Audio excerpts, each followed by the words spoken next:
If you're looking for an item lost to history, you'll find it at the house with the Sphinx missing nose right there on the front lawn.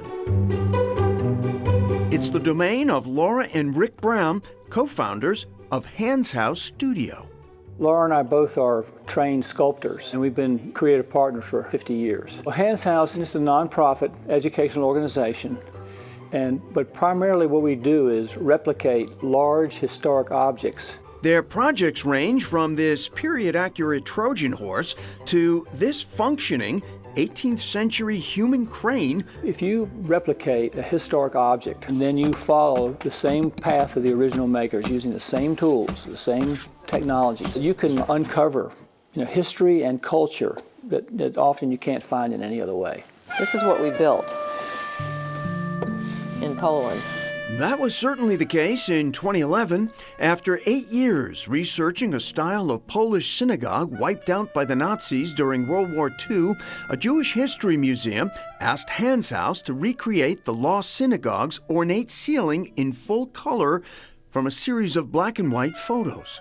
The entire process documented in the film, Raise the Roof.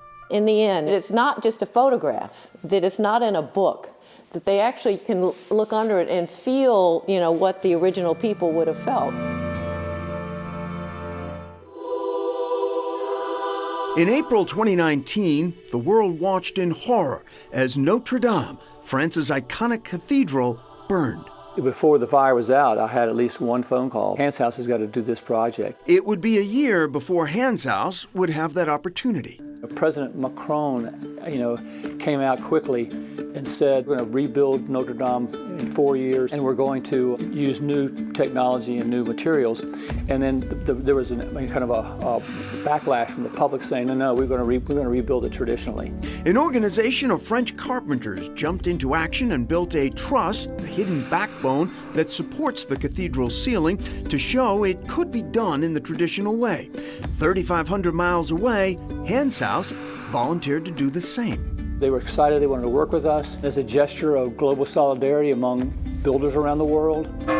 The first domino had fallen, and builders from across the U.S. were united in Washington, putting 800-year-old tools to use. So if you're going to build a roof structure from the 12th century, you've got to have some axes. The truss was completed and raised on the National Mall in 2021, but Hans House hopes the journey will not end there. From the very beginning, we had this maybe overly optimistic goal that we would like to gift our truss to France. And in fact, it would be used as one of the official trusses in the reconstruction. That and everybody having a fantastic learning experience would be our two big goals. Though it may lack Notre Dame's 800-year history, St. Francis Chapel, tucked inside the Prudential Center in Boston's Back Bay, has proudly served the Catholic faithful since 1991. 65,000 people a day pre-pandemic would walk through this Prudential Center Mall. So bringing Christ to the marketplace, this hidden gem, does exactly that. Father Bill Brown certainly hopes visitors might stop by St. Francis for one of the daily masses or some quiet contemplation.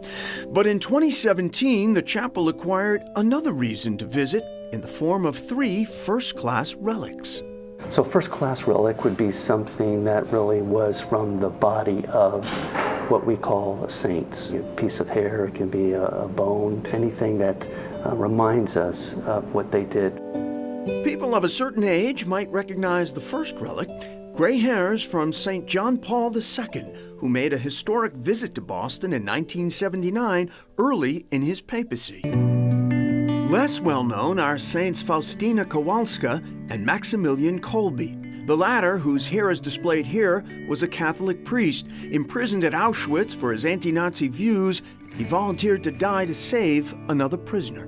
Maximilian Kolbe was the one that we have highlighted here as a symbol of what it means for us to give our lives for the sake of others. His relic is preserved with the outline of the gates of Auschwitz, with one significant difference. While the original gates read, "Work makes you free," Maximilian Kolbe says, no, the truth makes you free.